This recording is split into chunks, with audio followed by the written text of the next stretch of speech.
आज हम लोग साझेदारी के बारे में जानेंगे। साझेदारी क्या है? जब दो या दो से अधिक व्यक्ति किसी बिजनेस को करने के लिए स्वतंत्र सहमति के साथ तैयार हो जाते हैं। और बिजनेस कैसा होना चाहिए? लीगल बिजनेस, और लाभ को आपस में बांटे। और तो बिजनेस जब करने के लिए तैयार होते हैं तो इसे साझेदारी कहते हैं। साझेदारी के लिए क्या होना चाहिए?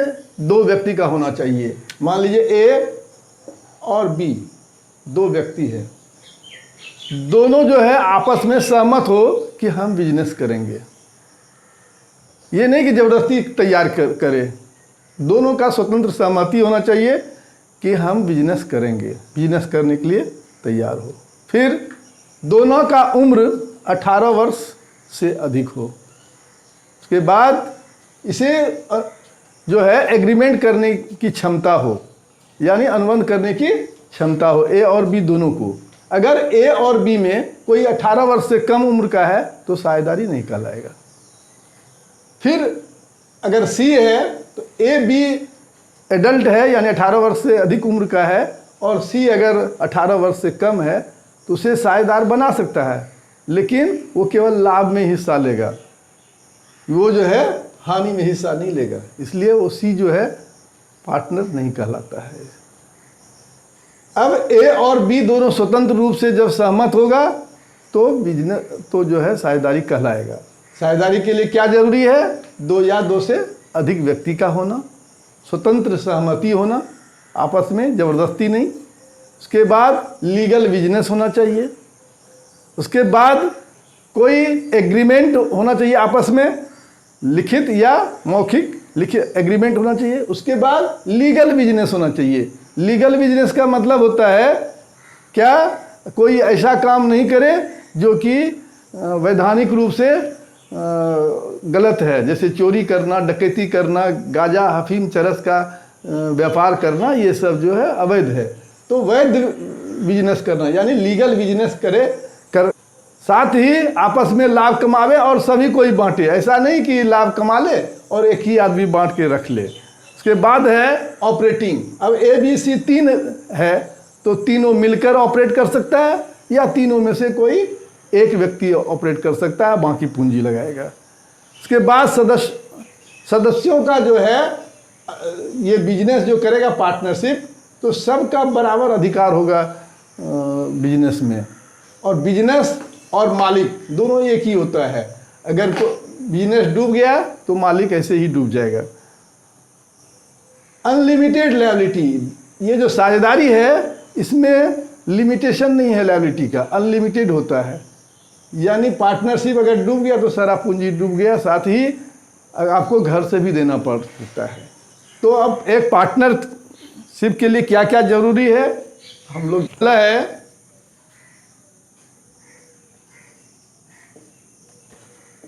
दो या दो से अधिक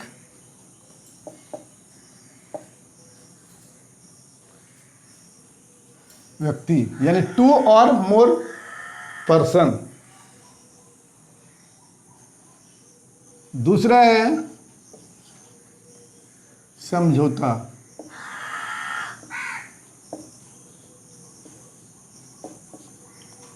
यानी एग्रीमेंट। ये दो या दो से अधिक व्यक्ति जो है उसके बीच क्या होना चाहिए?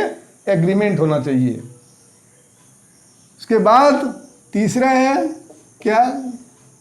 वैधानिक व्यवसाय, यानी लीगल बिजनेस। वैधानिक बिजनेस कैसा होना चाहिए? तो लीगल होना चाहिए। चोरी करने के लिए, डकैती करने के लिए, अफीम या गांजा बेचने के लिए नहीं किया जाना चाहिए। और चौथा है लाभ कमाना।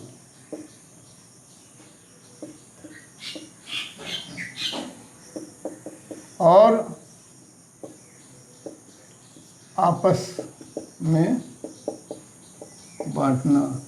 अगर कोई इस तरह का बिजनेस कर रहा है जिसमें लाभ नहीं कमाना है, केवल लोगों के सेवा के लिए कर रहे हैं, तो ऐसी स्थिति में वो साझेदारी नहीं कहलाएगा। यानी लाभ भी कमाना है और आपस में बांटना ही है, बांटना भी है। संचालन,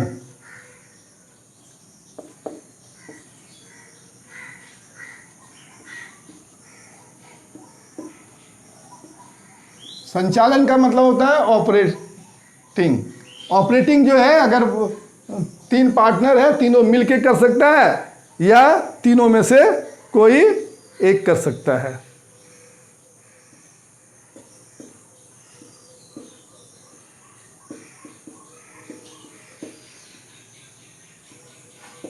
सदस्यों का अलग अस्तित्व नहीं, यानी बिजनेस जो है और पार्टनर दोनों एक ही है। अगर बिजनेस डूब जाता है तो पार्टनरशिप ऑलरेडी डूब जाए, और अगर कैपिटल डूब गया तो पार्टनरशिप डूब जाएगा। उसके बाद है अनलिमिटेड लायबिलिटी, असीमित दायित्व।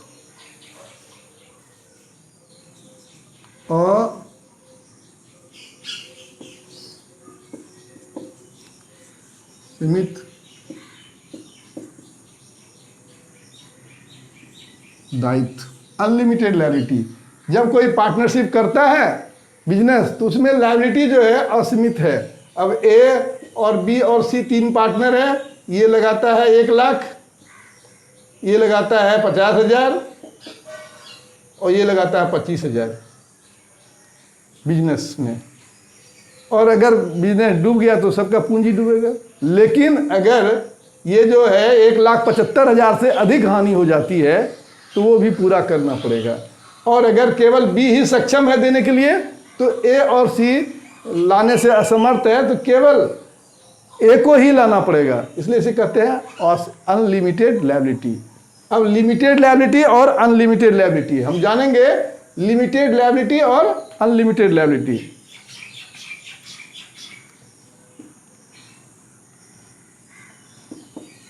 लिमिटेड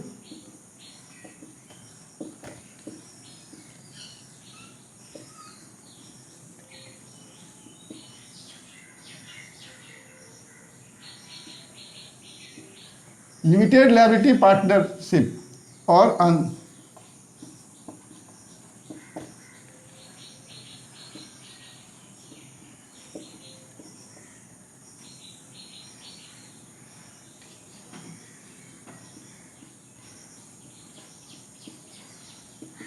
लिमिटेड लायबिलिटी पार्टनरशिप और unlimited liability partnership. Limited liability partnership क्या होता है? तो इसमें लिमिटेशन है। क्या लिमिटेशन है? अगर डूब गया तो केवल कैपिटल तक ही डूबेगा, उसके बाद आपका जो है पैसा नहीं डूबेगा। यानी घर से ज़मीन जगह बेचकर नहीं देना है। लेकिन अनलिमिटेड लायबिलिटी पार्टनरशिप में क्या होता है कि अगर डूब गया बिजनेस और बहुत ज़्यादा घाटा हो गया, तो आप अपने घर से ज़मीन जगह सारा कुछ बेचकर आपको देना पड़ेगा। तो लिमिटेड लायबिलिटी पार्टनरशिप का जो हम लोग तैयार करते हैं, गठित करते हैं, ये कंपनी एक्ट के तहत होता है। इसका रजिस्ट्रेशन कंपनी एक्ट के तहत करना पड़ता है। और अनलिमिटेड लायबिलिटी पार्टनरशिप का जो हम लोग गठन करते हैं वो कैसे होता है? तो साझेदारी अधिनियम के तहत होता है। अब हम लोग अगले वीडियो में पार्टनरशिप डीड के बारे में जानेंगे। वीडियो अगर पसंद आए तो इसे लाइक करें और सब्सक्राइब करें।